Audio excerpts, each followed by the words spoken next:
Hey, this is Tyler Franklin with Tidewater Seed. I'm coming to you today from a cornfield in Hanover County, Virginia. I've promoted Hairy Vetch as a very beneficial cover crop this spring. We've talked about why it's valuable, how to establish a good stand in a heavy biomass cover crop of Hairy Vetch. And there's some locations that are really starting to show some of these key benefits that our corn crop is getting from vetch. We've talked a lot about all the nutrients that vetch is going to release to the corn crop, specifically nitrogen and potassium, but we're also really monitoring how well it does with weed suppression. And one thing I haven't talked about and I want to highlight here is moisture retention. So Hairy Vetch does a really good job mellowing out that top 3 to 4 inches based on its root structure, but also shading that ground is conserving moisture. And so here at this particular location I'm at, the corn is at V9, V10. We're beginning rapid elongation. We're starting to use more and more moisture out of the soil profile. The roots have touched in the center of 30-inch rows. Really haven't used 100% of the moisture in the bulk, but we're starting to see the corn roll up in some areas due to not having enough moisture to fulfill that plant's needs during transpiration during the heat of the day.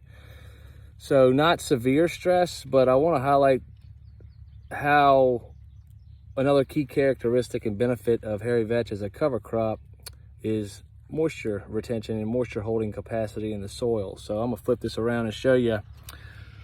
This is vetch. You can see the fodder is really starting to decay. In fact, I don't see hardly any leaves left. That's already down in the dirt. You can see that we're on a really coarse sandy soil, and there's a little bit of moisture.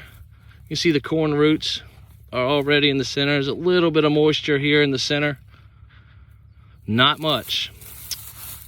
But this is where the vetch is.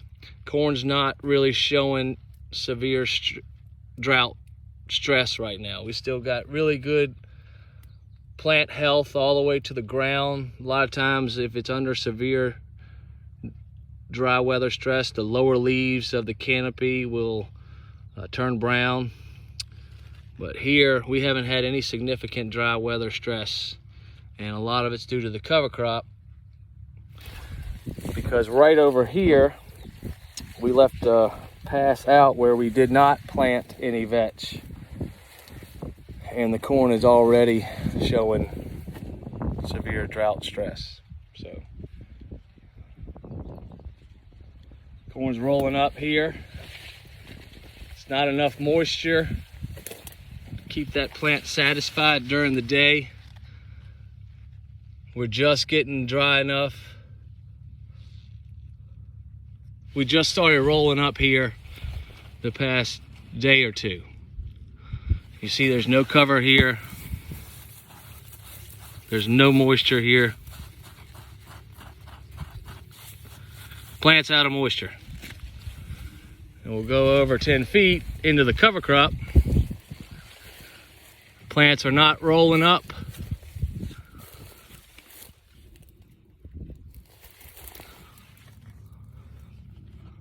With vetch.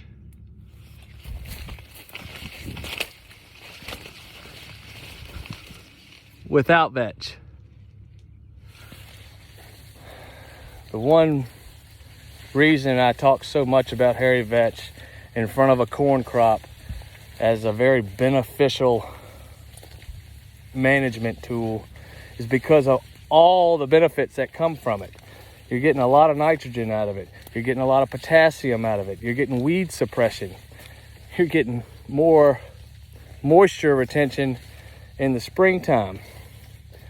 If you can manage it properly, this is a great option for decreasing your input costs growing corn, as well as increasing yields. How often can you make a management change that decreases costs at the same time increasing yield. That is rare.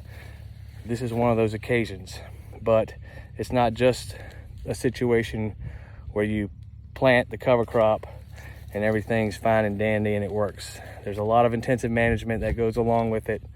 Would love to talk to you about it this summer so we can learn together and benefit your operation in 2024. But here's an example of how we're conserving more moisture with the vetch cover crop. No vetch here.